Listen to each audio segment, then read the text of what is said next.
Riding into town on saddles that are blazing. Time to give you a sports talk podcast that you will find amazing. A new sports talking sheriff is in town who's outstanding. My name is Wendell Wallace, not Reggie Hammond. So in a matter of 48 hours, listening to Wendell's World of Sports and all of his power will devour any negative perception you have of my podcast and put you on a positive direction about it real fast. The enlightenment and excitement you'll find in my episodes will have you dancing in the streets and ceilings, getting that feeling with thoughts and opinions that will provide proper sports talk healing. When I get that groove going, I get on a rampage like Jackson, my podcast overflowing with action that will leave you rolling in stones of satisfaction. I show out like Shohei, giving insightful thoughts and opinions about what's going on in sports all day and always, like Sinatra, doing it my way. When I start talking about sports, it becomes quite clear the champ is here. Not Cedar, but Ali, leaving sports fans hooked like a fish all over the hemisphere. I'll blow and steal your mind like Ricky Henderson stole bases back at his prime, talking about the everyday of what's happening in the world of sports. I'll cover that like I'm Deion Sanders and still represent my Georgetown Hoyas, Washington Wizards, Nationals, and Commanders. So when you start to entangle and truly define my podcast as the most unique, insightful sports podcast going, what's the word, Kurt Angle? Oh, it's true! It's damn true! Wendell's World and Sports. Download, subscribe, follow, rate, review, and enjoy anywhere you listen to your favorite podcast.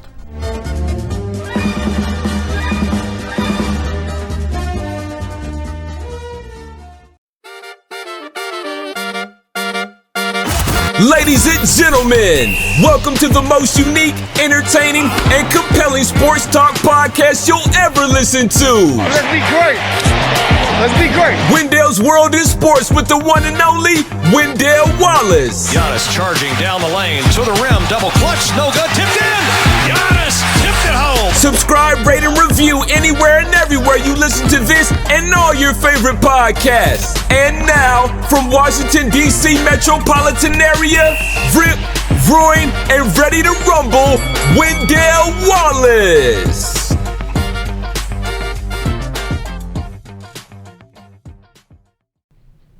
And welcome to Wendell's World in Sports.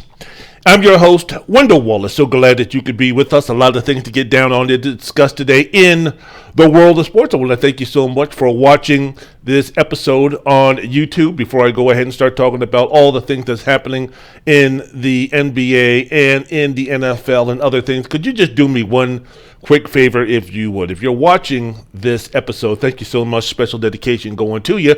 But after watching this video, if you could go ahead and you could subscribe to my YouTube channel, Wendell's World in Sports, I would very much appreciate it. And if you like this video, go ahead and like it. Give me a comment. Everything in that nature would be absolutely fantastic. And if you're listening to Wendell's World in Sports, if you'd rather listen than watch any of my episodes, wherever you listen to your favorite podcast, iHeart, iTunes, Spotify, Amazon, wherever, if you could just go ahead and download and subscribe, rate, review, like, follow, and most importantly, enjoy the most unique, entertaining, thought-provoking sports talk podcast that you can listen to. If you could do one of those two things, or hell, do both, I would very much appreciate it. So thank you so doggone much. As always, good morning, good abend, bonjour, bonsoir, que pasa, shalom, wassalamu alaikum, konnichiwa, namaste, Wendell's World in Sports for those who are listening all across the globe. Thank you so much. Okay, in the world of sports, as I mentioned before, man, it's going to be speaking about what's happening. Not too much as far as huge news to be discussing today, but we do know that in this state, the divided race of states of America, in this country, North America, NFL training camps are going to be starting in less than a week or somewhere around a week. I'm recording this on a Wednesday afternoon, so we're speaking about training camps starting next Monday for the NFL, July 18th. So basically, what does that mean? What do I say when I say on next Monday, on July 18th, when I say Happy New Year?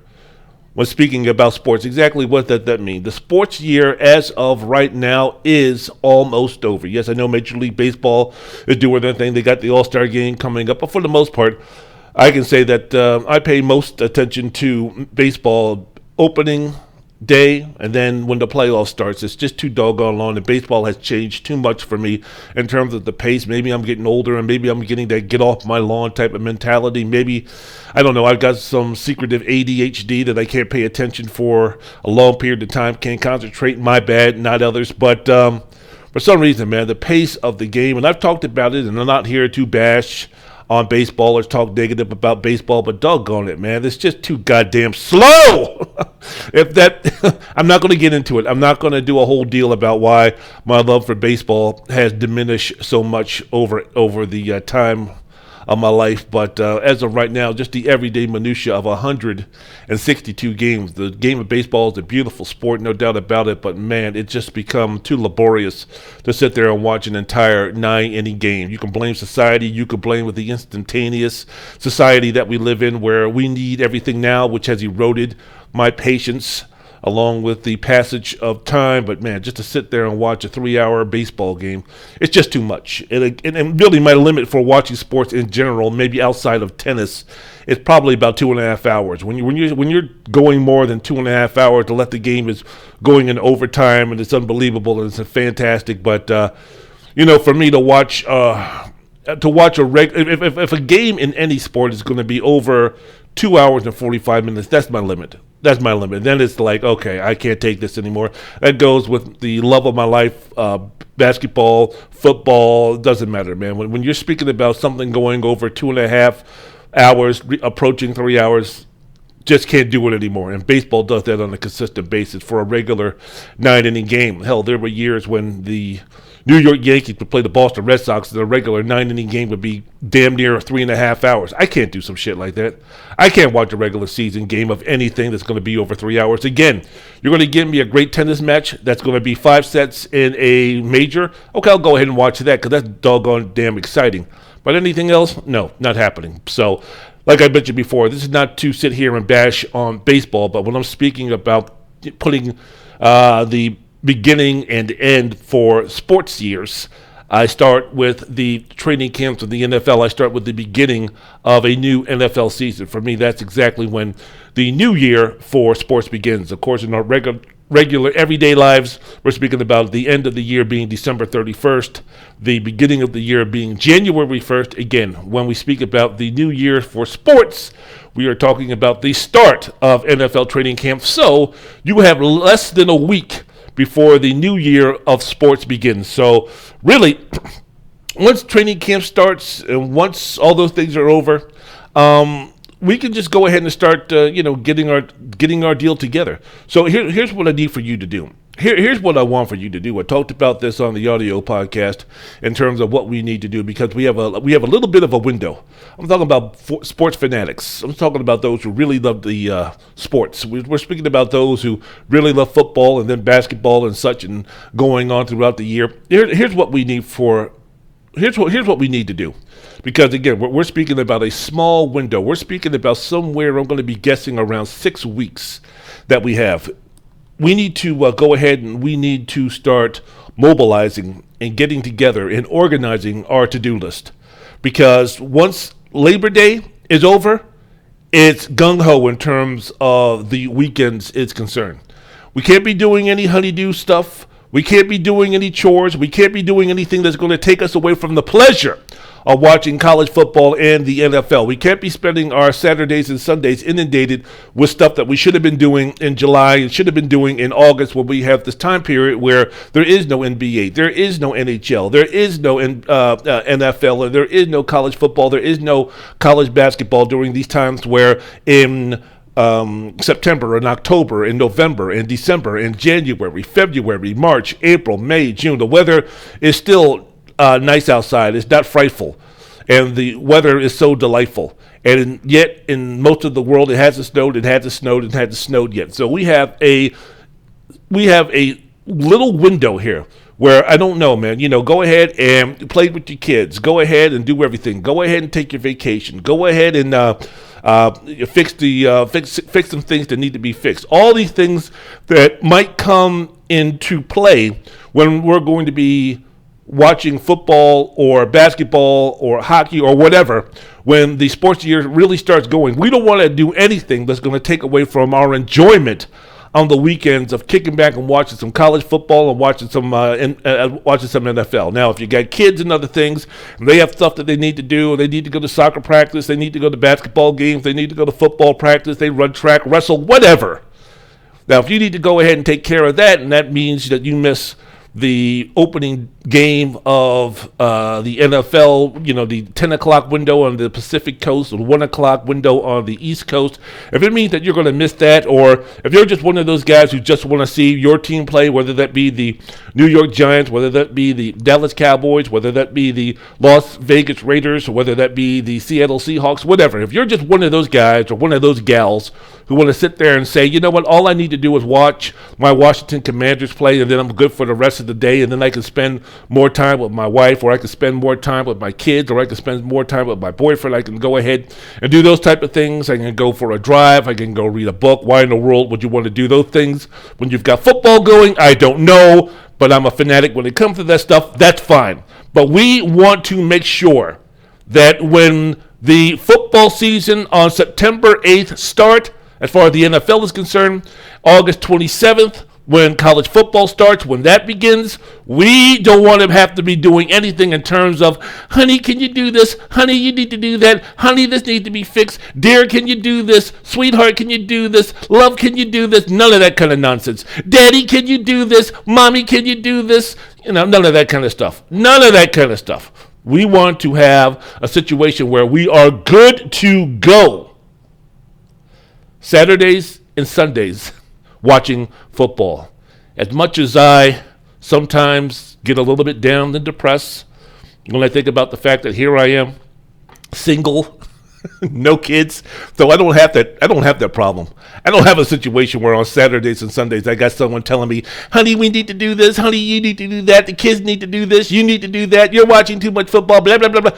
I don't have that problem. I can kick back and relax, work after working a hard Monday through Friday, living for the weekend like the OJs, man. I can just sit back and watch my college football on Saturdays all day if I want to, sit back and watch my morning football and then afternoon football, take a break, use the bathroom, come back, watch Sunday night football, and then, of course, living on the West Coast, when the football game is over, when the Sunday night football game is over, I still have enough time, speaking about near 9 o'clock, for me to get my things in order for the upcoming week. So I've got that little window, but I don't have anybody talking about you need to do this and you need to do that, and I don't have kids I need to be spending time with and worry about if I'm neglecting them or not because I'm too busy sitting in front of the TV screen watching on some college football game at 3 o'clock in the afternoon.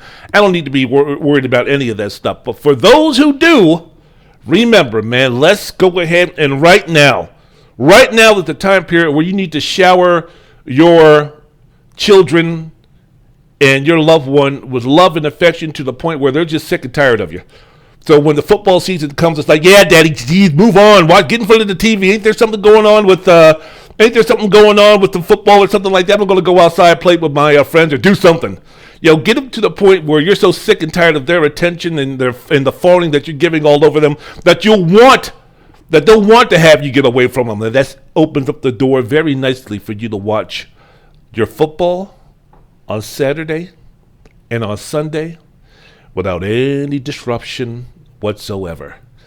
Boy, am I one pathetic piece of shit, ain't I? Wendell's World of Sports, I'm your host, Wendell Wallace. So glad that you could be with us. In July and August, as I mentioned before, NFL training camps start with the preseason games. You got the Hall of Fame game between Jacksonville and Las Vegas.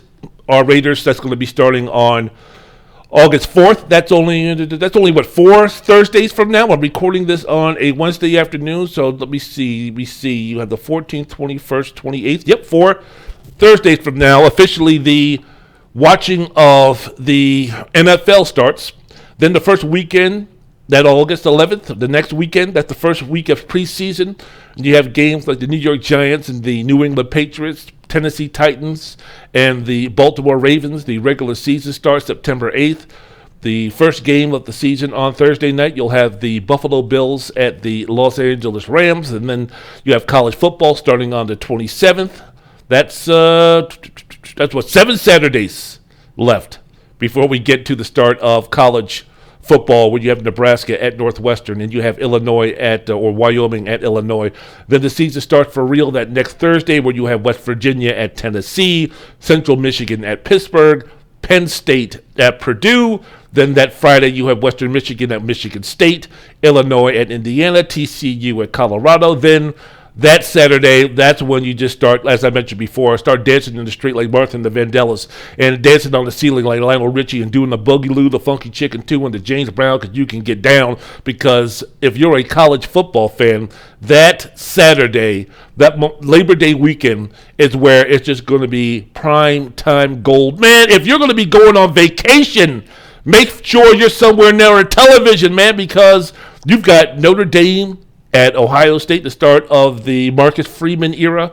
At Notre Dame going up against Ohio State, C.J. Stroud and the guys. Let's see if they can rebound. For their standards would be a disappointing season. You have Oregon at Georgia, the defending champions. You have Utah at Florida, Utah State at Alabama, Colorado State at Michigan, Cincinnati at Arkansas, Boise State at Oregon State. Man, make sure that Saturday, no, we're not going to be hanging out. No, if there's not going to be a television somewhere where I can watch it, at least, man, if I can see if you're going to skew watching Boise State at Oregon State, Cincinnati at Arkansas, Colorado State at Michigan, Utah State at Alabama, even Florida, Utah. I can understand if you're not going to watch those games. If you're on vacation, last vacation of the summer, all those type of things, all those scenarios which would make you say, I'm not going to be watching those games. But, man, heaven's sakes alive, if you're a football fan, albeit if you're just an NFL fan, but if you're just a football fan in general,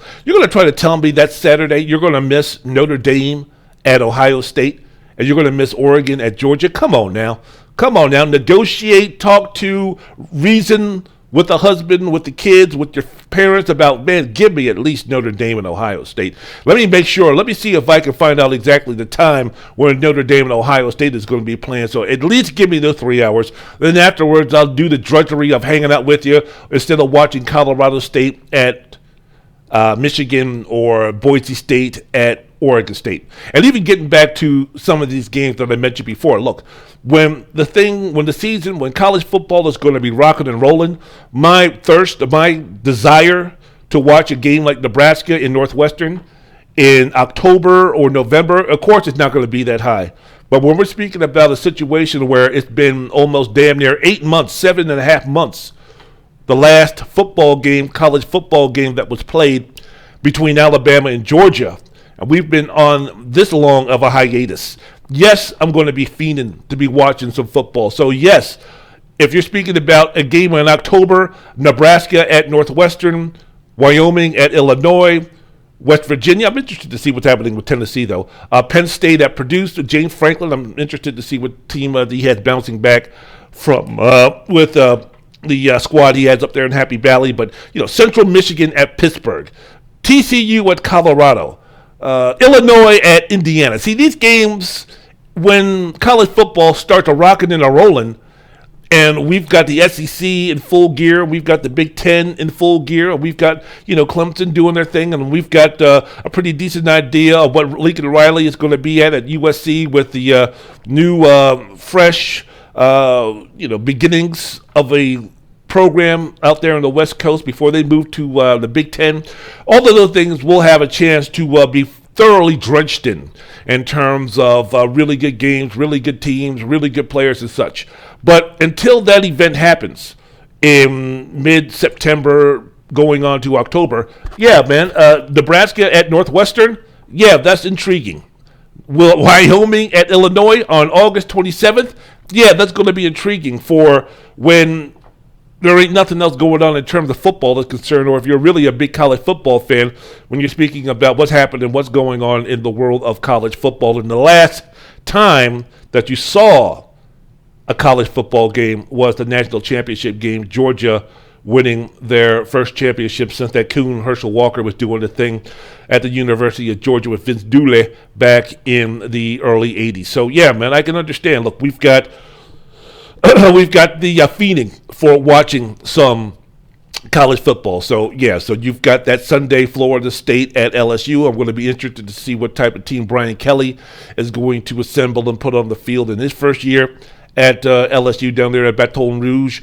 Then Labor Day, that Monday, you have Clemson at Georgia Tech. Month of September starts, and we're going to be off and running, man. We've got the NFL and college football season beginning at the end of September. It's going to be the end of the Major League Baseball, which leads to October, which is the start of the Major League Baseball playoffs, start of the NBA season and NHL seasons, the continuation of the NFL and college football by the month of October, man. We're running, man. We're rolling. We're doing our thing. We're in full gear. The rust has been taken off, and we've got our routine down to a science when you're speaking about what's going to be happening on Thursdays, Saturdays, Sundays, and Mondays when you're speaking about the NBA, the NHL, the NFL, and college football. It's going to be awesome, man. And then to throw that in, to watch some Major League Baseball playoffs and the World Series. The month of November, you've got the World Series in baseball, so we say goodbye to baseball in the month of November, but that's okay because then we'll have the start of the college basketball season. And I know most people don't pay attention to college basketball until March Madness, but when you're speaking about the love of my life, when you're speaking about the number one team in my heart, the team that I always be for, that I will always be with till death do we part, and then in heaven or hell, wherever I'm going, I'll still be cheering when I'm looking down or looking up. I'll still be cheering, rooting, cursing, fussing about my Georgetown Hoyas. So when college basketball, when they have their first game at when does Georgetown have their first game? November 11th or 18th, one of those two. I'll be counting down the seconds for me to go ahead and start watching my Georgetown Hoyas and see my man Brandon Murray and to see my man Cook and to see my man Primo Spears and see Qudus Wahab's return back to the hilltop and the new generation or the new direction that the Georgetown Hoyas are going in after being a complete embarrassment last season, 6-25 and 0-20 in the Big East. America's coach Patrick Ewing recruiting a whole new bunch of guys to get the job done. So yes, November 11th, when the college basketball season for me in earnest starts, yes, I'll already be just drenched and just bathed in sports watching fandom with the end of the Major League Baseball season and the playoffs, and then having my weekend just settle down, nail in the coffin type of routine. Don't disturb me, don't move me, don't fuck with me in terms of Saturdays watching college football,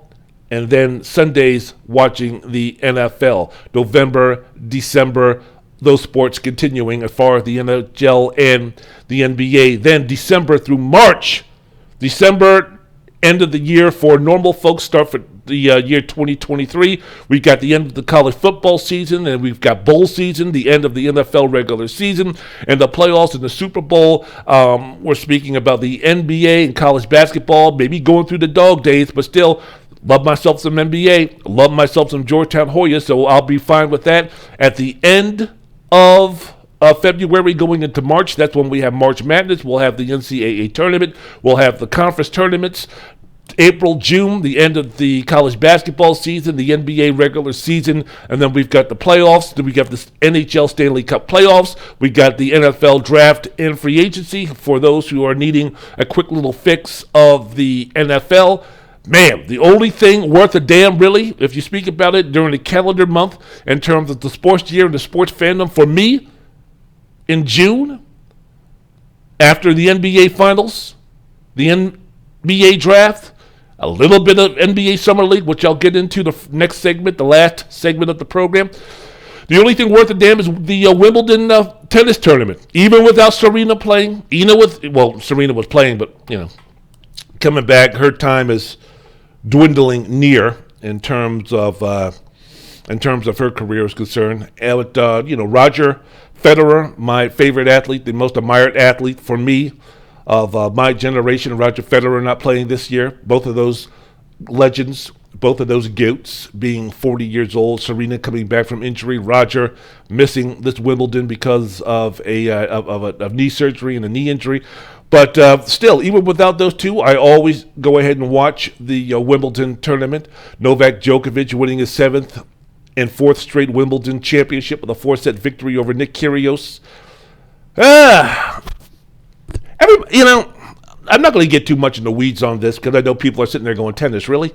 But I I just want to say one thing about Nick Kyrgios, who's, I think, is just generation's John McEnroe without the level of genius to his game as a player.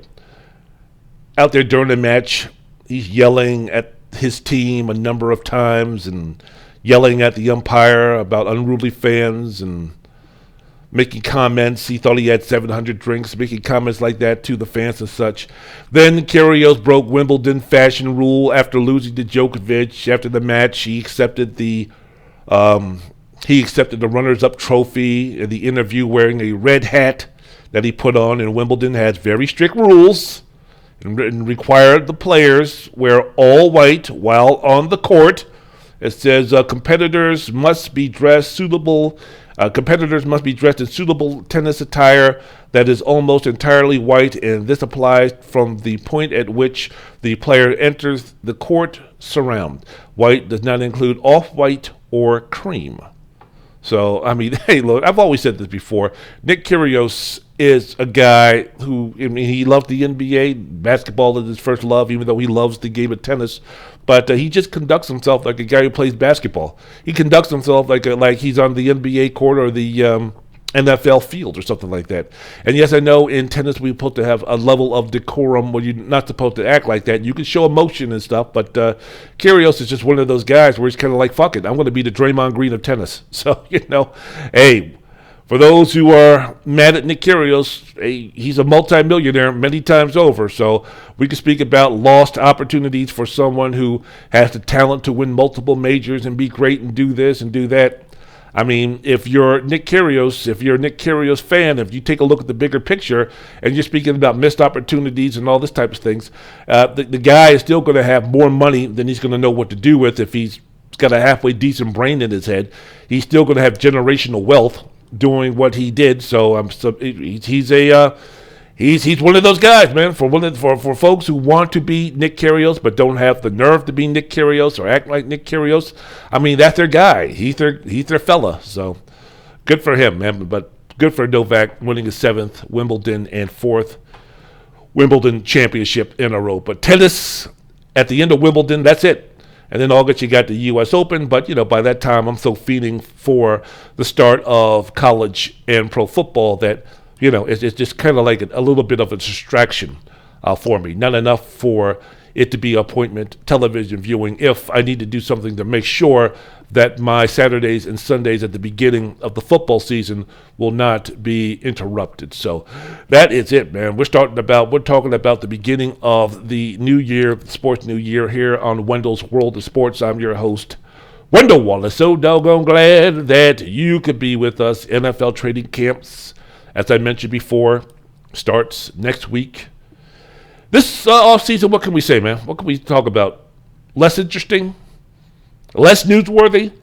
There wasn't Aaron Rodgers talking about I want to be traded. There was no for the Shannon and Skip show, for the Mike Greenberg show, for the Molly Quorum show, for the Nick Wright show, for all of these shows that want to sit up there and blah, blah, blah, what I'm doing right now. There was no every single day we got to talk about Aaron Rodgers. What's happening with Aaron Rodgers? Aaron Rodgers still wants to be traded to the he wants to be traded from the Green Bay Packers. Where would be the best situation that Aaron Rodgers is going to go? What's the chances of Aaron Rodgers coming back? Why would Aaron Rodgers want to leave? What's going on the everyday soap opera, which was Aaron Rodgers wanting to leave the Green Bay Packers, wanted to be traded from the Green Bay Packers. We didn't have that to deal with this offseason. Now Kevin Durant has kind of filled that bill with his reports of him wanting to leave the Brooklyn Nets. And where does Kevin Durant want to go? Can Kevin Durant go with the Golden State Warriors? Can Kevin Durant go with the Phoenix Suns? Can Kevin Durant want to go to the Miami Heat? That's Kevin Durant.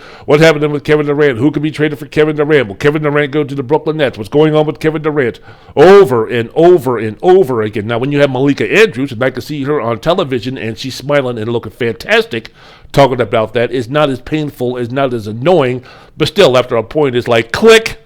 But Kevin Durant has filled the drama of sports and nothing really coming from the NFL. Russell Wilson has already been traded, so Kyler Murray or anybody else isn't dancing around the dancing around the notion that he might want to be traded for football pundits to run with that. Baker Mayfield was a little bit of news to stretch the NFL talking points, but for the most part, nothing on the level in terms of off-the-field NFL stuff going into training camp that was dominated last offseason in the NFL. So the most intriguing storyline, I guess, going into the season, especially if you're a Cleveland Brown fan, is what exactly is going to happen to Deshaun Watson and the Cleveland Browns. How long will the suspension be for violating the league's personal conduct policies? He had his hearing with the league during which the NFL and the NFLPA presented their arguments for and against the suspension taking place. A report from the New York Times. Watson had more than 20 civil lawsuits filed against him in alleging sexual misconduct, according to Mark Maskey of the Washington Post. The NFL plans to complete its investigation by the time Cleveland opens its training camp on July 27th. Maskey noted Watson is expected to receive, quote-unquote, a significant suspension. What's your definition of significant?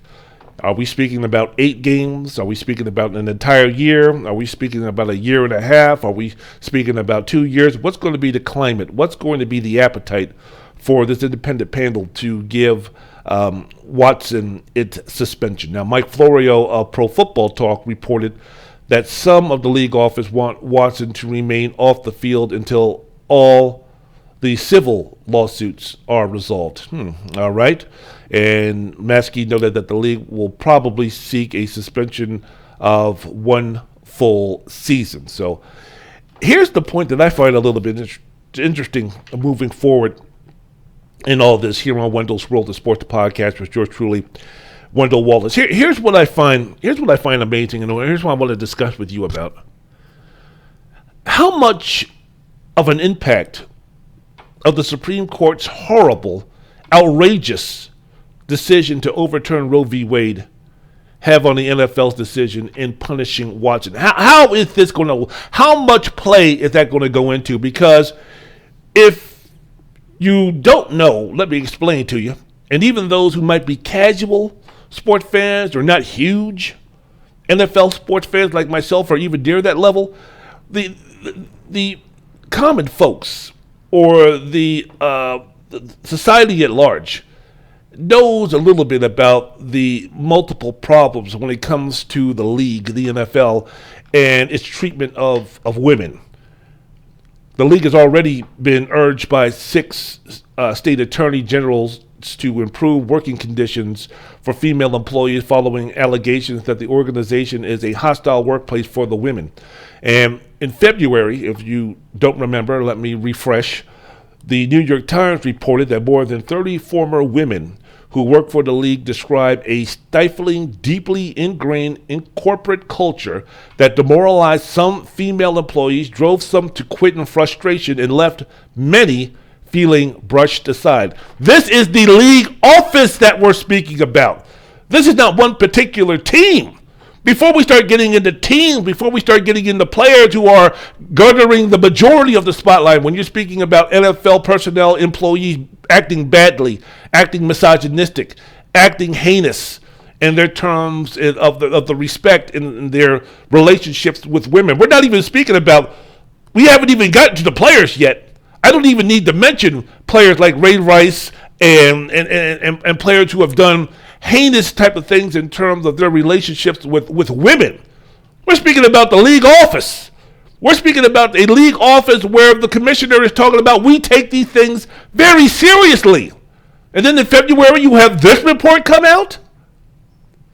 And speaking about individual franchises, Daniel Snyder of my Washington Commanders, the most embarrassing owner in the NFL, and that's saying a lot, and a subject of a House investigation into allegations of workplace misconduct under his ownership, when you're speaking about allegations including 42 former female employees accusing team executives, including Snyder, of sexual harassment and misconduct. Ex-cheerleader Tiffany Bacons Scrooby accused Snyder of asking her to go upstairs and get to know one of his friends during a team charity event in 2004. Now, Snyder, of course, no.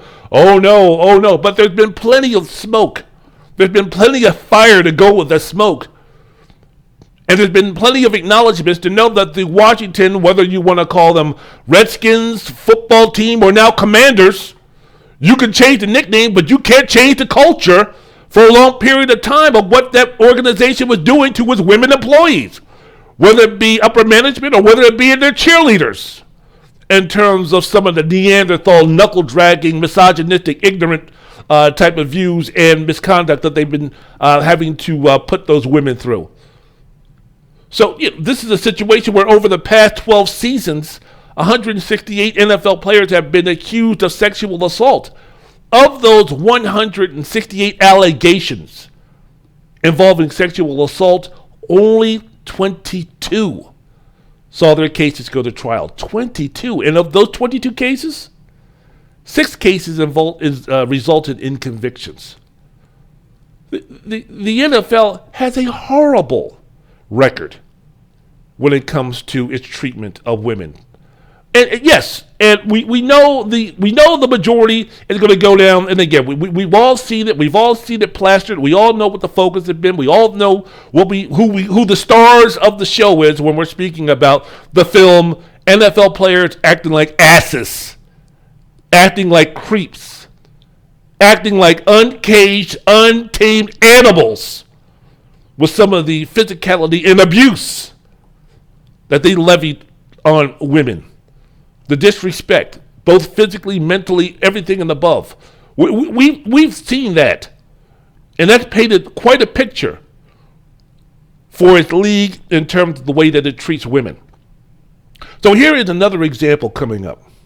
Again, the situation in terms of the decision for Deshaun Watson, how long the suspension is going to be, is completely out of the hands of the league itself.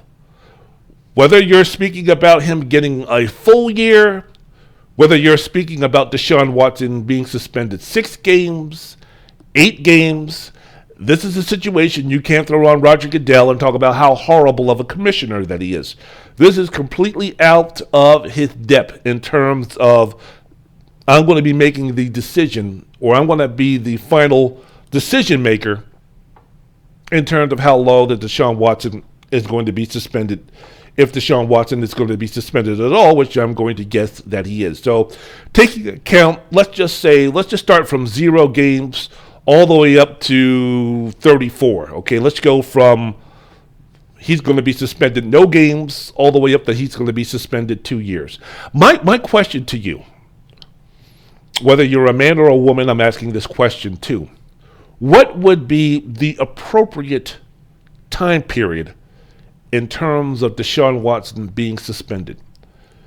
Now, again, depending upon your love of the sport, depending upon if you have Deshaun Watson in your fantasy league, whether you put a whole bunch of money on the over in terms of the win total for the Cleveland Browns, whether you're speaking about you're a season ticket holder, whether you're speaking about you were just so doggone happy that you made the ding-dong decision that after Deshaun Watson was acquired of the trade from the Houston Texans to go to the Cleveland Browns, that you bought a whole bunch of Deshaun Watson merchandise. Depending upon all of those things, what would be the appropriate suspension? Because you can make an argument how poorly and how badly it would be that Deshaun Watson deserves a slap on the wrist because of a situation where, these women were nothing more than massage therapists, and we know about massage therapists, whether it be ignorant, whether it be untrue or not. Who cares about people telling the truth, right? Who cares about common sense? I mean, we've already seen in this country over the last 4 years, from 2016 to 2020, that common sense means nothing. That facts mean nothing. That someone who's going to blatantly lie to them, you can suspend your intelligence and your common sense and believe in stupid. The fact that of our last president showed that really common sense has nothing to do with situations when you really want something to go your way, when you really want to be right in an argument that you're dealing with, that you want to be right in the decision that you made. Common sense, facts, and those type of things really don't mean anything. almost going to the extreme as we saw on January 6th. So if you want to make an argument that Deshaun Watson doesn't deserve any type of punishment at all, and you're basing it straight from the fact that because you love football and your respect level for women really aren't that high, or you're coming from a selfish standpoint in terms of I really want to see really good football and I want to see Deshaun Watson play and he seemed like a really nice guy and I don't think that he would be the type of guy that would do that, and you know how these women are, you know how these massage therapists are, then we put them in the same category as a hooker, or we put them in the same category as, well, hooker's another name, prostitute, same thing, or a call girl, or a stripper, or a dancer, or one of those type of things. We will put a massage therapist in that ignorant, out-of-date stereotype type of form if it means that my argument of Deshaun Watson not receiving any type of suspension can be validated.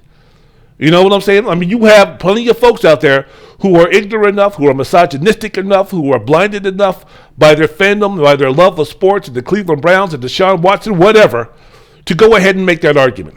So when I bring up the question to you in terms of what would be the appropriate, and I'm quoting appropriate, putting that in a definition, what would be appropriate in terms of the suspension for Deshaun Watson? You don't think that everything that has been spoken about, you don't think the reputation that the NFL has in terms of its dealing and its respect level with women? And then we have this Roe-v-Wade decision made by the Supreme Court to take away the rights of women in terms of them deciding if they want to carry a child or not. And the climate that is right now in terms of that decision and what it means moving forward, not just in November with the elections, but I'm just talking about the overall cast in terms of the image that it has on certain entities and certain businesses and certain things. You don't think the NFL, the way that they've been treating women, the way that their reputation is with women, you don't think that, oh my goodness gracious, with the Roe-v-Wade decision just now happening and the temperature and the climate and the attitude of women in this country, if we get this wrong, how long are we going to have to dip and dodge and step and fetch and dance and do all those type of things to come up with reasons why Deshaun Watson only received a 4-game suspension, or Deshaun Watson only received a 6-game suspension when he has been accused over 20 times of sexual misconduct? How's the NFL going to deal with that if women feel, or men who are sympathizing with the cause of women, which should be everybody, but whether you're male or female, everybody should be sympathetic in helping the cause for the improvement and the betterment of women, especially after this erroneous decision made by the Supreme Court. But what's going to be the climate? What's going to be the temperature of the public if something like a inadequate suspension comes down to Deshaun Watson? It's going to be interesting, man. So I'm just wondering. There's so many entities. There's so many things going down that we don't know about in terms of the decision that's going to be made with Deshaun Watson. That we're speaking about the owners, we're speaking about the league, we're speaking about the commissioner, we're speaking about everything. What conversations are going on right now? What meetings are going on right now, in person, over the phone? What is happening? Zoom? What is happening? What's going down? Email? What's happening in terms of everything that's going down with this decision? Because this decision is not just going to affect one team. When you're speaking about the Cleveland Browns, this is going to affect the entire league moving forward. As I mentioned before, the way that it's painted and its treatment of women. So the Supreme Court decision, Roe v. Wade, how much of that? It could mean nothing. It could be nothing at all. It could be a separate entity in terms of the decision or the impact that it has on the final decision of the suspension or the punishment that Deshaun Watson has. It could mean nothing, but I'm just interested to see if it has any. And if it does, what impact does it have? Wendell's World of Sports, I'm your host, Wendell Wallace. So glad that you could be with us. So if Watson, excuse me, thank you. So if Watson is given a year-long suspension, Jacoby Brissett would be the starting quarterback, signed a 1-year deal with the Browns in March for $4.7 million, about NFL backup money. 29-year-old has a 14-23 career record. Started 5 games this past season with the Miami Dolphins, was 2-3, completing about 63% of his passes for over 1,200 yards, 5 touchdowns, 4 interceptions, also took 19 sacks. He's a decent backup. That's all he is. He's a good backup. He's not good enough to be a starter on a team that's going to win a Super Bowl or be highly competitive to win a Super Bowl. But if you need him to do some things for 4 or 5 games, he can fit that bill. So I think that's what Jacoby Brissett is all about. So we'll see what happens with the Deshaun Watson decision concerning what is going to be his punishment. Wendell's World of Sports. I'm your host, Wendell Wallace. So glad that you could be with us very quickly. Let me go ahead. The Cleveland Browns quarterback starter from last season, he was traded this past Wednesday. The Cleveland Browns traded Baker Mayfield to the Carolina Panthers. He was traded for a 2024 conditional 5th-round pick, can become a 4th-rounder depending upon Mayfield's play time. The Panthers are paying Mayfield reportedly $4.85 million, which is pretty good, decent quarterback backup money, but the Browns are paying $10.5 million, while the remainder of Mayfield's $18.8 million salary has been converted into incentives. So he's going to be competing for the starting quarterback spot with Sam Darnold. This is really for the time being. Never say never. But in terms of not only Baker Mayfield, but also head coach Matt Rule, this is it. This is it. There's Kenny Loggins. But this is it for them for the near future as far as Matt Rule being a head coach in the NFL and Baker Mayfield being a starting quarterback in the NFL. Now, as I said, as of right now, 3-4 years down the line, things might change and Rule might get another job. He might rehabilitate himself and get another opportunity. Mayfield might go to another team or might start as a backup somewhere, and then through poor play or situations, he might get the opportunity to, again, get another opportunity, secure his position in the league as a starting quarterback. Mayfield, after this season, might be one of these guys who might be a bridge quarterback for a team who drafts a quarterback high and lets him kind of get the water under his feet and get his toes wet by sitting out the first couple of games as far as being a starting quarterback is concerned before taking the reins of that franchise. Mayfield can be that guy that can start the first 4, 5, 6 games before handing the reins over to the young first-round high lottery draft pick and let him do a thing. He can be one of those guys. But, for Mayfield, for Rule, this is it, man. This is it. And if you take a look at the NFC South, outside of the Tampa Bay Buccaneers, who should be the favorites to win the division, despite the fact that Rob Gronkowski has retired, and Chris Godwin, we don't know exactly how quickly he's going to be coming back from that ACL tear. The Tampa Bay Buccaneers, we don't know Tom Brady at 45 years old, what he's going to look as a quarterback in terms of his effectiveness, in terms of being a top 8, top 12, top 10, sometimes top 5 quarterback in the league. When you're speaking about the age of Tom Brady, despite TB12, it's got to be a season-to-season situation with him. When you're speaking about someone at such an advanced age for being a starting quarterback in the NFL, unknown territory for how a 45-year-old starting quarterback with the responsibility of Tom Brady is going to have on his team. But with all of those things said, in that division, which is the NFC South, the Buccaneers should be the favorites to win the division. But the rest of the division is completely unknown when you're speaking about the NFC South. And you're speaking about the Atlanta Falcons starting a new quarterback in Marcus Mariota with Desmond Ridder waiting in the background. When you're speaking about the New Orleans Saints, who should be strong on defense, but Sean Payton is no longer their coach. Dennis Allen, who was their defensive coordinator, is their new head coach.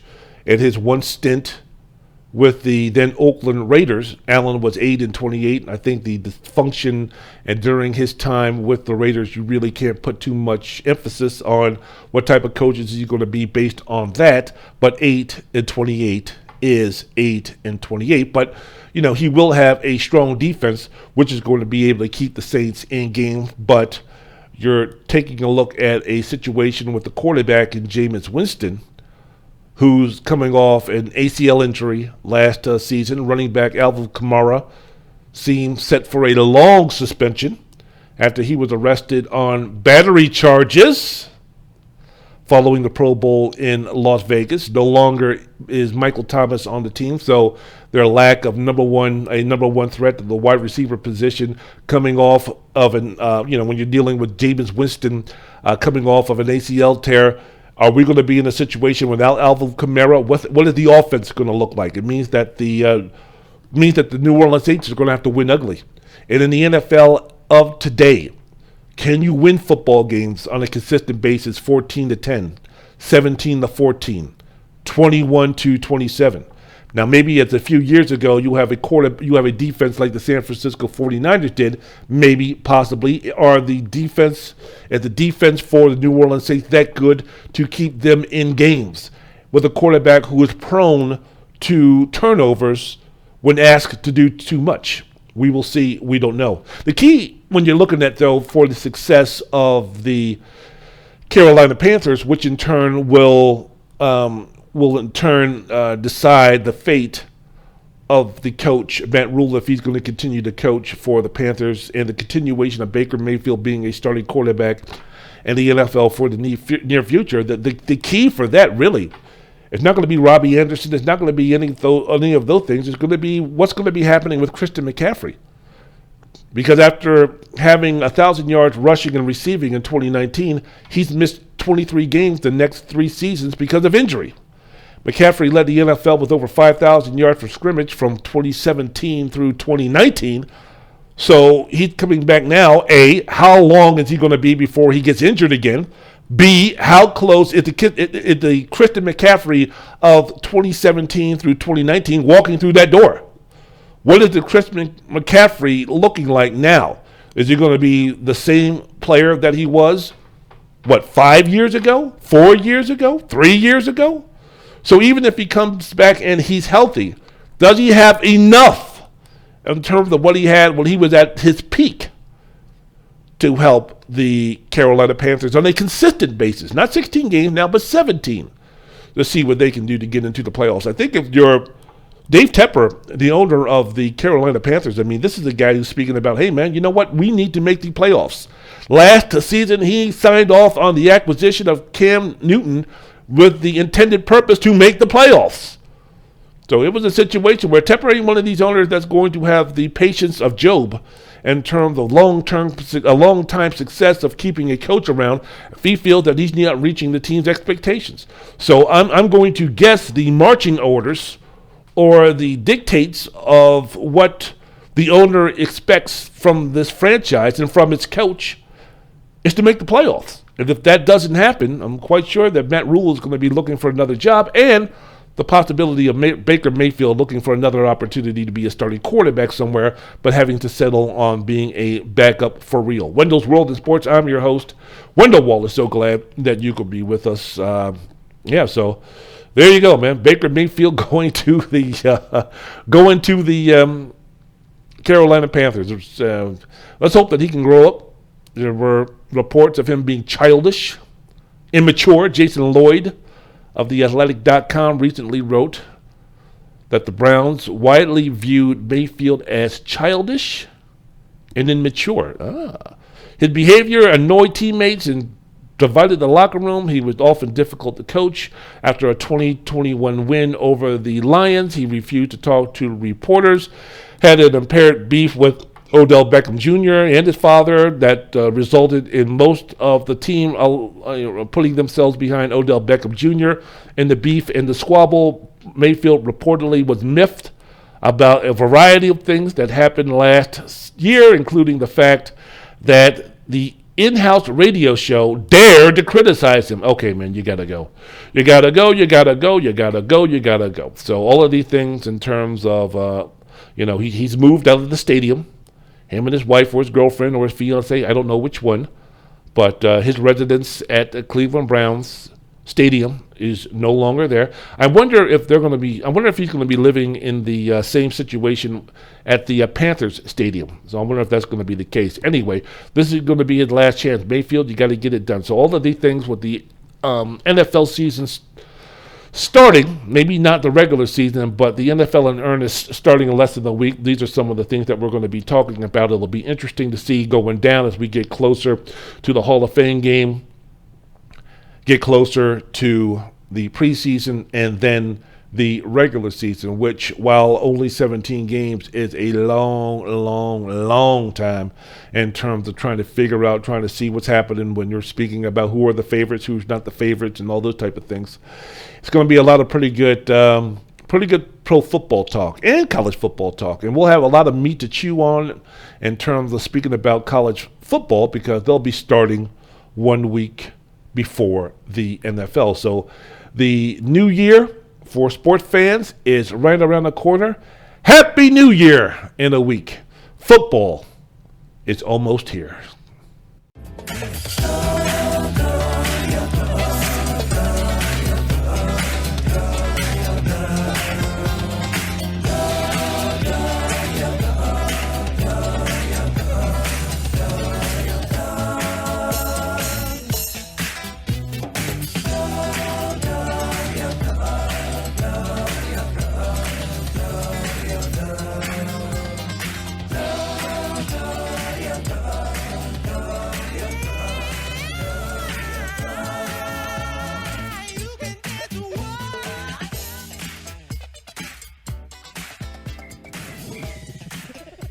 Last segment of the podcast, last segment of the program. Welcome back, Wendell's World of Sports. I'm your host, Wendell Wallace. So glad that you can be with us. Thank you so much for listening to my podcast. Thank you very much for watching this podcast here on YouTube. And once again, you could just go ahead and subscribe to my channel. If you could like, comment on this video, I very much appreciate it. If you don't want to see this ruggedly handsome face on a regular basis when I do my podcast, you can also listen to another version of my episode of what's going on in the world of sports on the audio page, anywhere where you listen to your favorite podcast, iHeart, Amazon, iTunes, Spotify, wherever.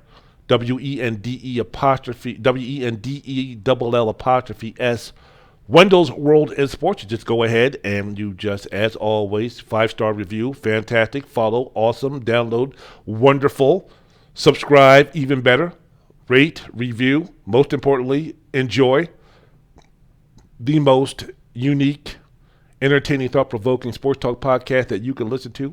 Very much appreciated. I always like to say that, man, when I do my podcast, I do one episode for my YouTube channel, which I'm doing now, and the other one for my for the audio for YouTube that I put on Spotify, for the one that I put on Spotify and iTunes and iHeart and all those places. And it's almost like, for me, it's almost like, John Coltrane or an awesome jazz performer. When he's doing a song, like when Coltrane was doing My Favorite Things, it's a situation where, he could go on tour for 50 straight nights. And while the foundation for him and My Favorite Things remained the same, when you're speaking about when he would start improvising, or when you would speak about that he would be getting into the song a little bit more, each night that he did that song, it was different. And some versions lasted 25 minutes, others lasted 18, others lasted 12. It was whatever Coltrane was feeling that night. And with all the great performers, Thelonious Monk, Sonny Rollins, Miles Davis, all of these great geniuses of jazz. And for me, that's kind of like the same thing when I'm doing my podcast, when I do the episodes of my podcast, one for my YouTube channel and the other one for the audio channels of my podcast. The foundation of what I want to talk about is the same, but if you go ahead and if you listen to this and then you go ahead and listen to the audio of what I was doing when I'm speaking about the Happy New Year of the sports and Roe-v-Wade decisions impacting what's going to be happening with the decision on Deshaun Watson and in just a second, speaking about the NFL free agency and such. It's going to be different. Some of the things that you'll realize that will sound the same, but opinions varied. So that's what I try to do, man. Just try to keep it fresh. So it's just not a situation where you're just listening and you could just put the audio on iTunes next to the YouTube and it's like, man, this shit sounds exactly the same. So there you go. Wendell's World in Sports. I'm your host, Wendell Wallace. So glad that you could be with us. Okay, let me end with a couple of things. The NBA free agency, the league is still in a holding pattern until something happens with Kevin Durant. Now that he's situated and said, look, man, I want to go to Phoenix. It's all about Phoenix. I want to be in Phoenix. No, I don't want to be in New Orleans. No, I don't want to be in Toronto. No, I don't want to be in Golden State. No, I don't want to be in Washington. I want to be in Phoenix. Rich, Sean, make it happen. So until something happens there, whether he goes to Phoenix or Sean Marks says, look, man, you've got 4 years on your fucking contract. And what's the deal? What is happening? What's going on? Can we talk? Can we speak? Can we do something? Because I'm not giving you away. Who's going to be the GM? Who's going to be the owner when a player of the stature of Kevin Durant, now he's of high stature, but when the franchise player comes up 2 years into a 4-year deal or a 5-year deal or 6 months into a new deal and he says, get me out of here. And not only do I want you to get me out of here, I want you to send me to this team.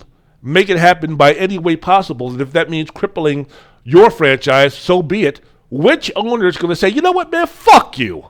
Fuck you. Who is going to say fuck you to Kevin Durant? Sean Marks or Joe Tsai, the owner?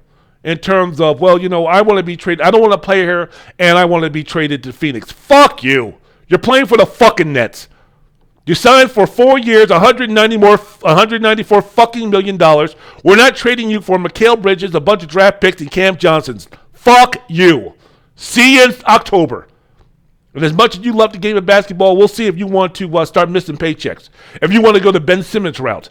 And no, don't bring me some bullshit about, oh, yeah, you know, I'm suffering from mental illness. I need to have some help from an independent doctor of my choosing and continue to pay my paychecks, continue to pay me twice a month. Fuck you.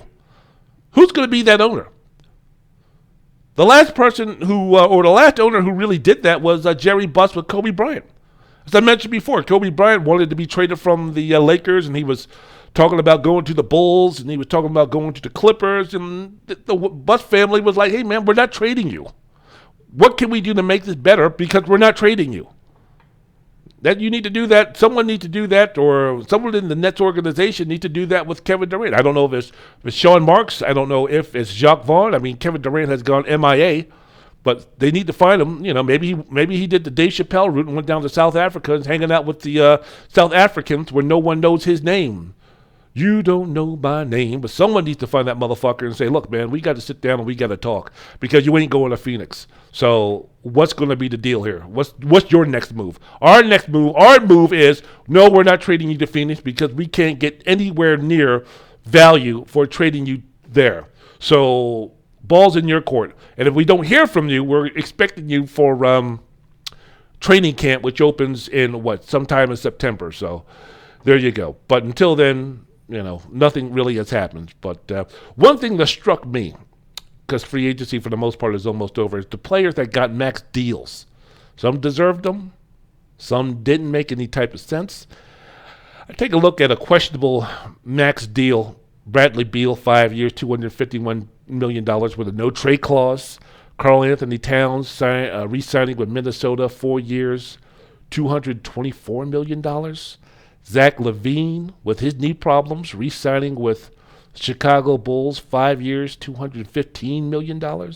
Zion, we all know about his injury history since he's been in the league. Zion Williamson re-signing with the New Orleans Pelicans, 5 years, $231 million. Damian Lillard signing another contract extension. His 4-year contract extension, I don't think it's kicked in yet, or it's going to kick in this season. So he just signed another 2-year extension for $121 million. Now let me tell you something, man.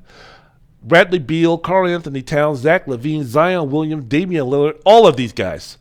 Congratulations, man. You make that money. You get that money. You get every penny. You try to get as much money as possible. And you leave that responsibility to the owner to say, no, I don't think so. You go out and you get your bread.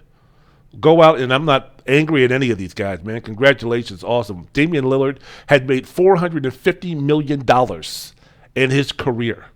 And somehow, some way, we're supposed to show any type of sympathy if Damian Lillard doesn't win a championship. The man has made over $450 million.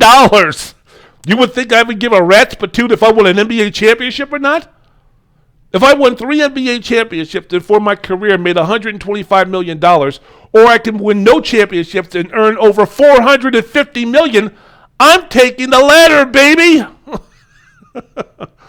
And hell, don't tell me how much is too much. Because when billionaires make $1 billion, when a millionaire becomes a billionaire, what's their next goal? They want to make $2 billion.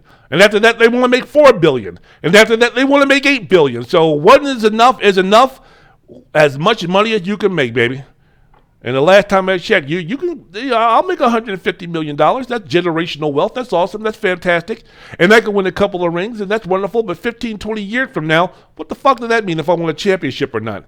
Do you think Patrick Ewing is having nightmares about his career because he didn't win a championship? Do you think John Stockton's life has been ruined, or Karl Malone's life has been ruined, or Charles Barkley or Reggie Miller's life has been ruined because he didn't win a championship? George Gervin is just clinically depressed all the time because he didn't win a championship? Come on, man.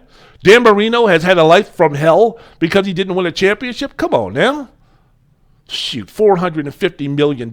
Man, Damian Lillard's great grandkids are going to be dancing in the street like Martha and the Vandellas and dancing on the ceiling like Lionel Richie because of what their great grandfather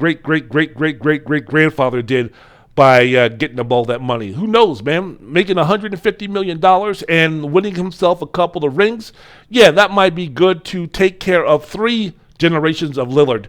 But how much do you think $450 million can take care of?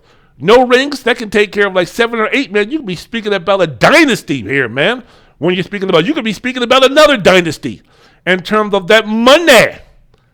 When you're speaking about the Lillards, all of a sudden now the Lillards in the 22nd century still living off of great granddaddy's money. You kidding me? Shoot. So man, congratulations, way to go, Damian Lillard, Bradley Beal, all of those guys. My deal is just that, man, from a competitive standpoint or from a fan standpoint in terms of, what does this signing mean for the team to improve? That's my deal. I don't care how much Bradley Beal makes. I'm glad that Bradley Beal has made all that money. But for me being a Wizards fan, it's like, okay, him making all of that money, how does that play into the Wizards becoming contenders to win a championship? Because that $251 million 5-year deal, which is going to be roughly paying him an average of over $50 million, what did that do in terms of handicapping what the Wizards can do to improve their basketball team? I'm not mad at Bradley Beal for taking the money. I'm mad at Ted Leonis and the Wizards organization to give him that type of money, which is going to really handicap and shackle the Wizards on what they can do, really decrease the flexibility that the Wizards can do to improve their team. Now, Tommy Shepard, the GM, congratulations on what you did in getting rid of John Wall's contract, who for years that was the worst contract or one of the worst contracts in the league. So congratulations from turning John Wall to Russell Westbrook and then Russell Westbrook's contract into serviceable players who are much more manageable in terms of giving the Wizards the flexibility to do what they need to do to improve their team. But now all of that goes out the window when you supermax Bradley Beal. So what you're telling me, Tommy Shepard and Ted Leonis, with this deal of 5 years, $251 million for Bradley Beal, is the fact that we are satisfied with being mediocre. We are satisfied with our championship being making the playoffs, not winning the championship. Golden State is about winning the championship. Boston is about winning the championship. Milwaukee is about winning championships. That's their goal. That's the ultimate goal for that franchise. For the Wizards, what you're telling me by signing Bradley Beal to this contract, in essence, taking a huge chunk out of the salary cap, what you're telling me is we are fighting to make the playoffs. And if we make the playoffs, and hell, if we win a first-round matchup in the next 5 years, hell, that's our championship. Because with Bradley Beal as the best player on your team, that's probably about the highest that you can go. And Bradley Beal is a very good player. Bradley Beal is a guy who, if he was the second or third option on a team that was competing for a championship, depending upon who the number one player was, who was Batman on that team, would have a real shot at winning a championship. But Bradley Beal being Batman on any type of team, for me, said that you ain't interested in winning a championship. And when you present Bradley Beal with this kind of money, you're saying that, you know what, you ain't interested in winning a championship. Because Bradley Beal and Kristaps Porzingis being your Batman and Robin is not going to come close to competing with the Milwaukee Bucks or the real Batman and Robins of the Eastern Conference and Jason Tatum and Jaylen Brown. You can't go ahead and do that and win a championship. What on the resume has made Bradley Beal a player that can be worth $251 million and then take a supporting cast like Kristaps Porzingis and Kyle Kuzma and Monte Morris and Johnny Davis and Rudy Hachimura and Corey Kispert and Denny Avdia and Daniel Gifford and now Taj Gibson? Where in the resume does Bradley Beal give you the idea that if we put these players around Bradley Beal, that we are going to be championship contenders? When the Wizards finished with 8 more losses than the 10th seeded Charlotte Hornets this past season. When Beal has missed the playoff half of his 10 NBA seasons. When he's made 3 NBA All-Star games in 10 years and has only made 1 All-NBA team in 2021, and I think that was the 3rd team. Where is it that all of a sudden now Bradley Beal is going to be that guy that's going to be the Batman to lead any type of team to an NBA championship? And you just gave him 5 years, $251 million? And we don't know about Kristaps Porzingis? I mean, even if we get the Kristaps Porzingis who started off his career with the Knicks, that's not going to be good enough for the Wizards to win a championship. So, look, again, this is not to, I'm not sitting here and, trying to badmouth or say bad Bradley Beal, bad Karl Anthony Towns or Zach LaVine or Zion Williamson. Hey, man, how much are you worth? You're worth as much as someone is willing to pay you. So if someone feels that Bradley Beal, which is the Washington Wizards, they feel that he's worth $251 million, guess what? Bradley Beal is worth $251 million. Zach LaVine, man, it's just another guy who, this is a situation where it's kind of like, look, this guy has only been in the playoffs once. Now, this past season averaged 24 points, 4 assists, 4 rebounds, made the All-Star game while shooting 47% from the field, 38% from three-point range, or 39% from three-point range. But he's been hampered by knee injuries or left knee injury now for a little bit. This was a guy who halfway through the season, this past season, was talking about, I'm just going to have to gut this out. There's going to be games that I'm going to have to miss because of my knee. This was a guy in Zach LaVine who went over to Germany to have the Kobe Bryant procedure, like blood platelets in his knee or some nonsense like that. This is the same guy in Zach LaVine who suffered a torn ACL on that same left knee that was giving him problems last season in 2017. So you're going to give this guy over $200 million for 5 years when a lot of his game is predicated on his athletic ability and his leaping ability, and you're going to be dealing with someone who's been dealing with a sore knee. And as we know, the more mileage you put on your body and the older that you get, you don't become less susceptible to injury, you become more. So the Chicago Bulls are rolling the dice by giving him this type of money. And again, for a guy who arguably was not the best player on the Chicago Bulls last year, that was DeMar DeRozan, is Zach LaVine the type of guy that you can pay this amount of money to and be able to build a championship team around? Zion, we know about his injury history.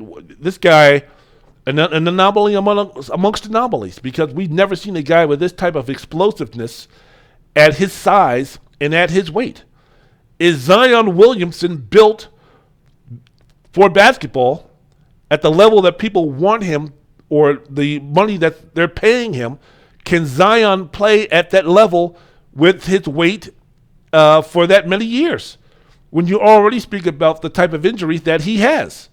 I don't know what the ideal weight is for Zion Williamson because we've never seen somebody with his explosiveness and his strength and his girth all into one.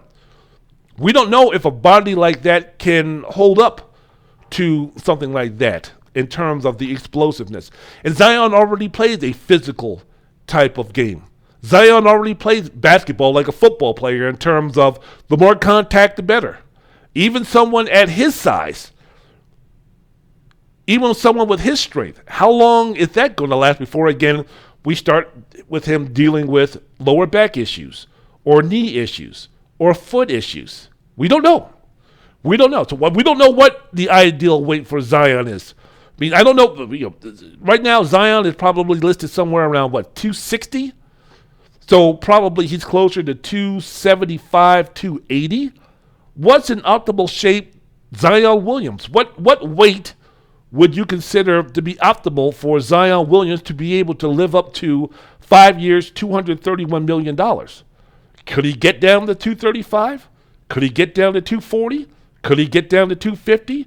Is it solid around 260 and that'll be good to live up to his contract? We don't know. Now, the no-doubters for the teams who signed their contracts: Nikola Jokic, 5 years, $264 million approved. Devin Booker, 4 years, $214 million, of course. John Morant, 5 years, $231 million, acceptable. Darius Garland, 5 years, $193 million for Cleveland, absolutely.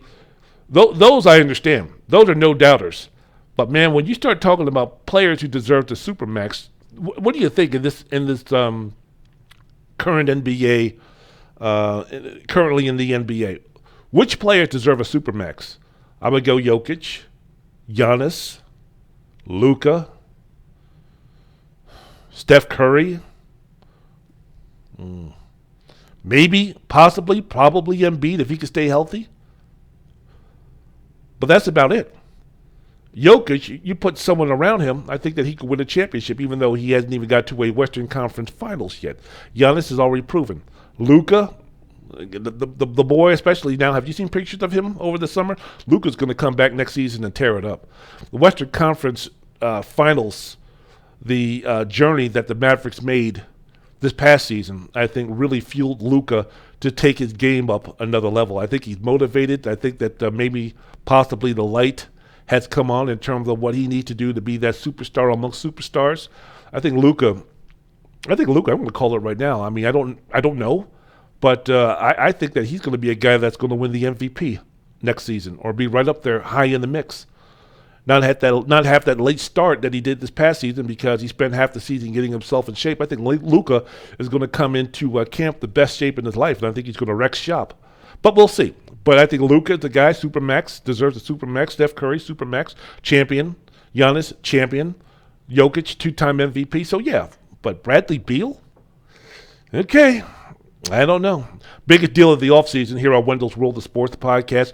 Speaking about, Jalen Brunson. No, not Jalen Brunson going to the Knicks. I thought the Knicks paying him, fine, whatever. No big deal. I thought the Boston Celtics making their deal for Indiana, making a deal with Indiana to get them Malcolm Brogdon. And Brogdon can stay relatively healthy, really be ready to rip and roar and do his thing by the time the playoffs come.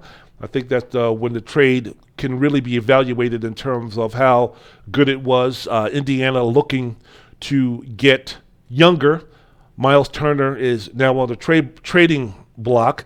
There were reports that they're in the lead to get the services of DeAndre Ayton. I don't know exactly what that means, but there was some good moves. There were some pretty decent moves. DeJounte Murray being traded from the San Antonio Spurs to the Atlanta Falcons. To the Atlanta Hawks. So they can put themselves in better position to win the lottery so they can get French superstar, this guy, Victor Wembanyama, who I think is the modern-day Ralph Sampson, if you remember that name. I think of all the players who have come through the pipeline in terms of superstars in the NBA, I think, you have Wilt Chamberlain, you have Shaquille O'Neal, you have Elgin Baylor, Connie Hawkins, Julius Erving, Michael Jordan, Kobe Bryant, blah, blah, blah. So you've always have this type of, next generation great superstar. Larry Bird, Luka Doncic, that type of thing. There hasn't been anybody like Ralph Sampson until this kid, Victor Wembanyama. I think he has a chance. He's a mixture of Sampson and he's a mixture of Kevin Durant. Man, now I sound like the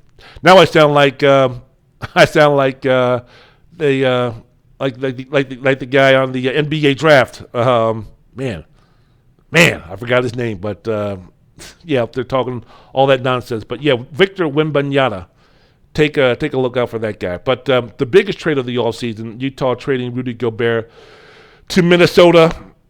Utah traded Gobert to Minnesota, picked up 4 players. Speaking about the Timberwolves, the Jazz picked up Malik Beasley, Patrick Beverley, Jared Vanderbilt, picked up the white kid Austin Kessler, played at their first-round draft pick.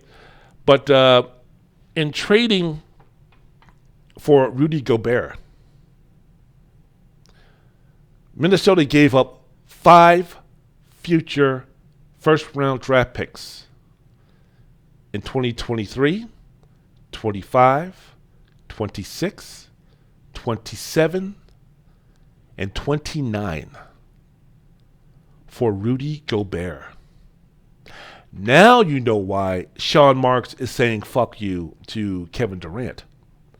Because if I'm Sean Marks and I see this and I'm saying, wait a minute, Utah got all of this by trading Rudy Gobert. What the hell am I going to be doing with Kevin Durant? Anything that I'm asking for in terms of my other people might deem as outrageous, screw you. You want to see outrageous? See what Minnesota paid to get Rudy Gobert. And you think I'm going to acquiesce and trade Kevin Durant to Phoenix for draft picks and Cam Johnson and Mikal Bridges? Screw you. No. So, I mean, we're speaking about that was a crazy deal for Minnesota. I don't know exactly how Gobert and Karl Anthony Towns are going to make this work in the league where it's presumably going small and Twin Towers are really not the deal, even though Cleveland tried some Twin Tower stuff this past season. But, Karl Anthony Towns and Rudy Gobert on the floor. And in the long term, when you're speaking about Gobert and the deal that he's on right now, and you're speaking about how much money that he's making and how much money he will be making in a few years, and you also have to think about the Timberwolves re-signing Anthony Edwards to the max. If he continues with his play, you're going to be speaking about a team that's going to be locked into Anthony Edwards, Karl Anthony Towns, and Rudy Gobert with a bunch of just fringe players to surround them, not just as far as to fill out the starting position or starting roles in Minnesota, but also for their bench. So basically a team of Rudy Gobert, Anthony Edwards, Karl Anthony Towns, and a bunch of no player in the NBA is scrubs, but and a bunch of fringe players in the NBA. Is that combination going to be good enough to be able to battle and defeat teams like the Golden State Warriors? Depending upon how long Chris Paul is going to play and his effectiveness and what happens with Kevin Durant, the Phoenix Suns. We're speaking about over the next 3 or 4 years. Is a team in Minnesota of Gobert, Cat, and Edwards going to be able to compete with Denver if Michael Porter Jr. gets back relatively healthy from his back injury and Jamal Murray gets back relatively close to where he was before he suffered an ACL? Are the Minnesota Timberwolves going to be able to compete with the Dallas Mavericks depending upon how the acquisition of Christian Wood is for Dallas, and if they can, make sure that they do their thing by replacing Brunson, maybe a bigger role for Spencer Dinwiddie. But is Minnesota, with that threesome, going to be able to compete short term and long term? When you speak of not just the players, but also the draft capital out to 2029, it'll be interesting. Wendell's World in Sports. I'm your host, Wendell Wallace. So glad that you could be with us. Quickly, I just want to spend just a couple of minutes about this because Kenner League has started. My Georgetown Warriors are playing. But I want to tell the story of Emoni Bates. Emoni Bates Emoni Bates. If you remember Emoni Bates, for those who follow a little bit of high school basketball, grassroots basketball, the only reason why I follow high school basketball, or should I say follow these rankings, the top 100 kids and all that type of stuff, who's the best, who's doing this, who are the best players in the DMV and all that type of stuff. The only reason why I do this is because of Georgetown basketball. I want to see who Georgetown is recruiting. Because of that, Emoni Bates, if you remember, in October of 2019, at the age of 15, Emoni Bates was on the cover of Sports Illustrated with the title, Born for This, right? Underneath the cover picture of Bates, it said, Magic Michael LeBron and the 15-year-old who's next in line. Yes, Emoni Bates. In the story written by Michael Rosenberg, a college assistant called Bates the best player he's ever seen, which means he had been watching too much basketball, if any. Less than a year ago, Bates was ranked as the number one player in the class of 2022. Then he reclassified to the class of 2021, where he was still ranked in the top 5 alongside Paolo Banchero, Chet Holmgren, and Shaden Sharp, who didn't play for Kentucky, but at that time was the cream of the crop, the creme de la creme, if I could use those deals in terms of, the best of the best.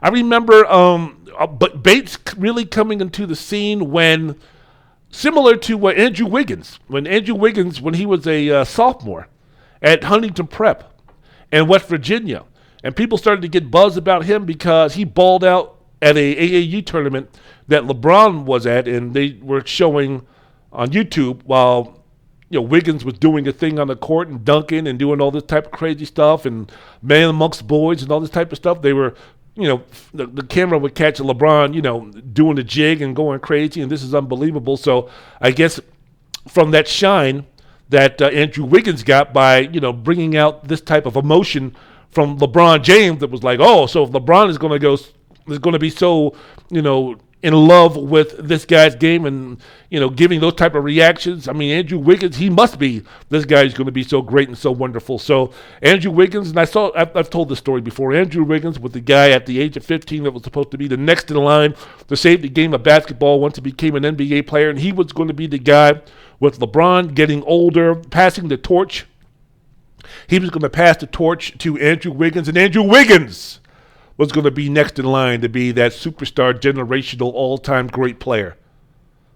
Well, fast forward a few years later, that was Emoni Bates. Emoni Bates was supposed to be the guy who shined at an AAU tournament as a sophomore when his AAU team, was playing LeBron James' son's AAU team, Bronny James. And Emoni Bates put on a show, and after the game, LeBron came up and dapped him and, spoken and whispered, in his ear about, how proud he was and this guy's great and this, that, and the other. So that's, again, where Bates first really came onto the scene in terms of, going past those from grassroots basketball who knew at the time how good he was. So because of all of these things, age of 15, October 2019, cover of Sports Illustrated, just like LeBron James, Emoni Bates with the title Born for This. Underneath the picture of Bates read, Michael, Magic, LeBron, and the 15-year-old who's next in line. Well, it's a situation where Emoni Bates was going to be a guy that was going to go to the G League and then go to the NBA. He committed to Michigan State.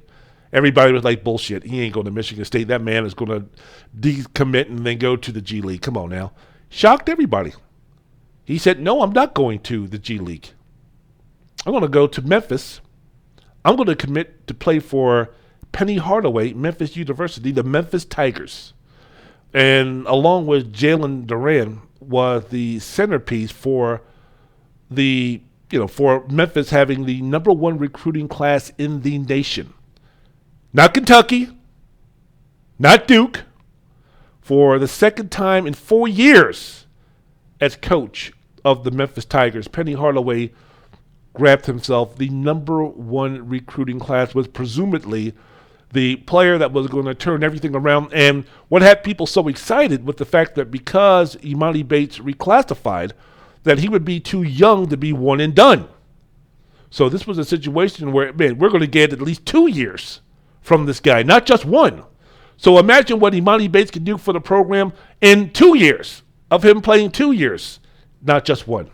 Well, fast forward this story 1 year later, Hardaway reportedly told Bates he would not be playing for Memphis anymore. So, this past month, Bates announced that he would commit. No, he didn't commit. He didn't transfer to Kansas. No, he didn't transfer to Duke. No, he didn't transfer to Kentucky. No, he didn't even transfer to Michigan. He transferred to Eastern Michigan. He's going to have 3 years of eligibility. He's going to be able to play this upcoming season. No, not Michigan State. No, not Ohio State. Not UCLA. Eastern Michigan. He's from that area, Poughkeepsie or something like that. So he's from that area. But Eastern Michigan, next in line, Magic, Michael, LeBron, he's next. The greatest basketball player I've ever seen.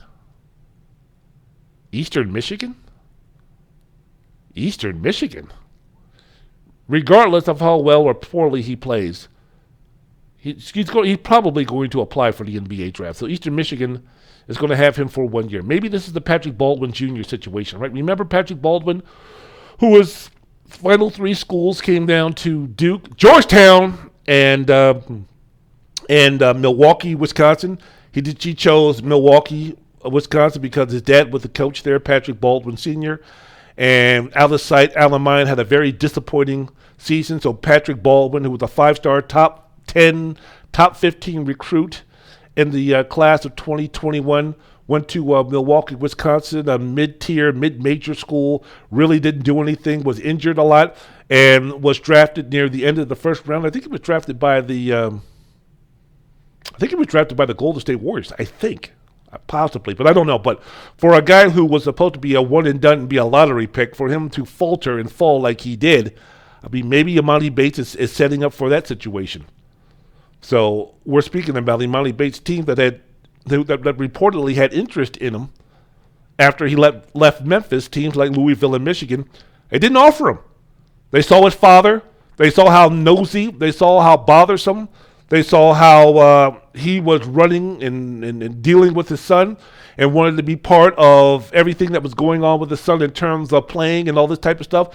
That Juwan Howard said, man, go fuck yourself. No, if we're going to have to deal with this shit, no, I don't think so. I don't think so. I got my son on my team that I'm going to be coaching and doing all the things with and having to rebound from a disappointing season. I don't need this. I don't need this nonsense. So we told Elgin and Emoni, no thanks. No, thank you. Same thing with Louisville, who's breaking in a new coach. We don't need that. We don't need that nonsense. We don't need that bullshit. So Emoni Bates transferred to Eastern Michigan, who hadn't had a winning season since 2018, who went 10-21 last season and finished 316th at KenPom, who hadn't made the NCAA tournament since 1998. And this season is supposed to be somewhere around 262 as far as the preseason rankings are concerned. So maybe this is a situation where Elgin is going to be able to run the show at Eastern Michigan, and Emoni Bates can go ahead and average 27 points a game and 9 rebounds and 4 assists and maybe get some of his shine back. But this is a situation where the fall from perceived greatness, the car driven by Elgin with Emoni in the car going toward generational Greatsville, going toward I'm the next in Lineville, going to the city of I'm the chosen one, that took a detour. And now he's trying to be the mayor and governor of Mediocreville. We'll see if he wins that election. So, I mean, this is the situation. People are asking what happened in his one season at Memphis. He began his career as a starter after going 5 for 23 from the field in consecutive games against Ole Miss, Murray State, and Alabama. They were like, I've had enough. We've seen enough.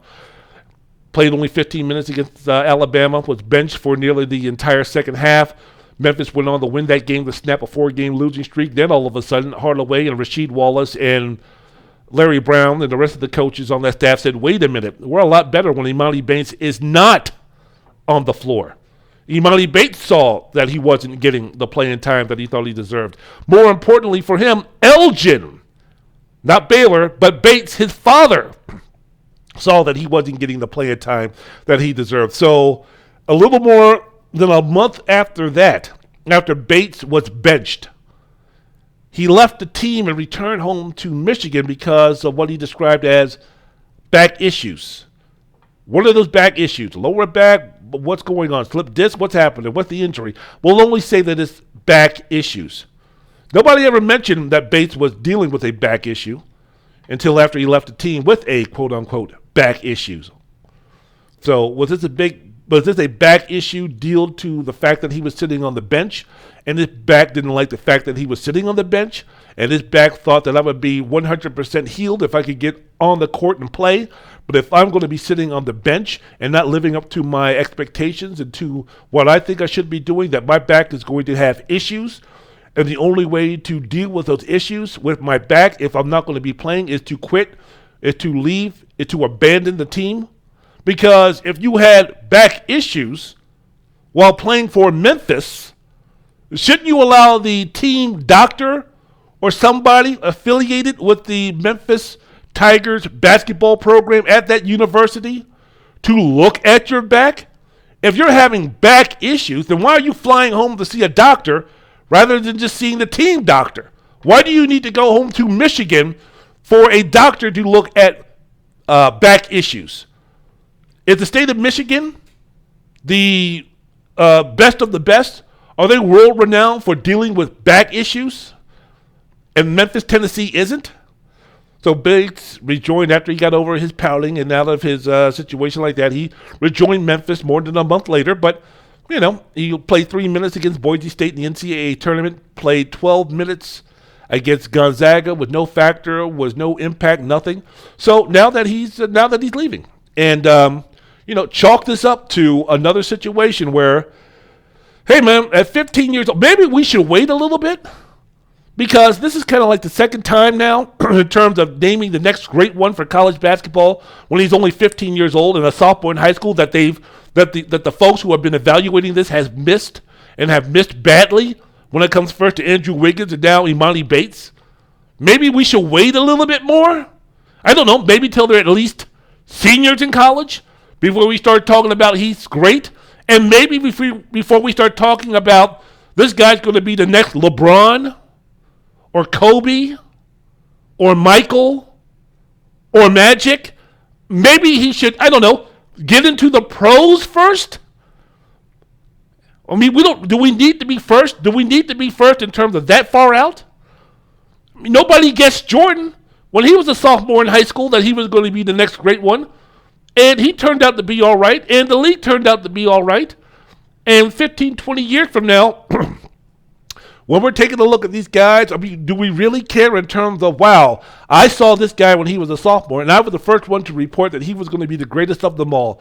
In 20, 25, 30 years, when a player from a couple of generations from now is going to be compared to Kareem and Wilt and Bill and Magic and Larry and Kobe and LeBron and MJ, when that guy is going to be discussed in terms of being one of the all-time greats, because I think that's how long it's going to take before we see somebody with the impact and with the career and with the resume of a LeBron James and a Michael Jordan to be even thought about in terms of being one of the greatest players of all time. That might not even happen in my lifetime if I live to be 100. But if that does happen at the earliest in his next 25, 30 years, is anybody there going to be cackling when this guy is just doing a thing about, I remember writing this, or I remember reporting this, or I remember blogging this, or I remember doing a podcast on this, or I remember going on Fox Sports, or I remember going to ESPN and talking about the 13-year-old that I saw that was going to be the greatest basketball player since LeBron James, and I turned out to be right. I mean, are we going to be dealing with that? Is that what we're going to be talking about? Is that what we're looking for? Is that what we're going for? Is that our goal for these kids? Are we going to really put that type of pressure on them for unstable parents or parents who are looking to maximize on what they're doing in terms of their child? Elgin Bates moving reclassifying Emoni right around the same time that image and likeness rights became a reality to college basketball or to college athletics. So he wanted to hurry up and get a little bit quicker into that money. So instead of playing in high school for free, and playing with a team at a school that was built for him, pulled him out of his high school and built a prep school around him, built a grassroots program around him, basically with guys just to feed him the ball and let him do his thing and put him in inferior competition. So he never had an opportunity to grow. He never had an opportunity to advance. He never had an opportunity to challenge himself until he came to college 1 year earlier. I mean, as a parent, does that sound copacetic to you? Does that sound right to you? Would you do that for your child? So all of this stuff is just to say that, come on now. We need to slow down a little bit on this. All right, it's been enough. I'm done. I'm out of here. Want to thank you so much for listening to my program. Remember, y'all, treat everybody with respect. Learn, listen, do what you need to do to make this place a better make this place a better place to be. Yeah. Check out also the audio episode of Wendell's World of Sports. Do all those good things. My name is Wendell Wallace, Wendell's World in Sports. I am out. Hit me with some music.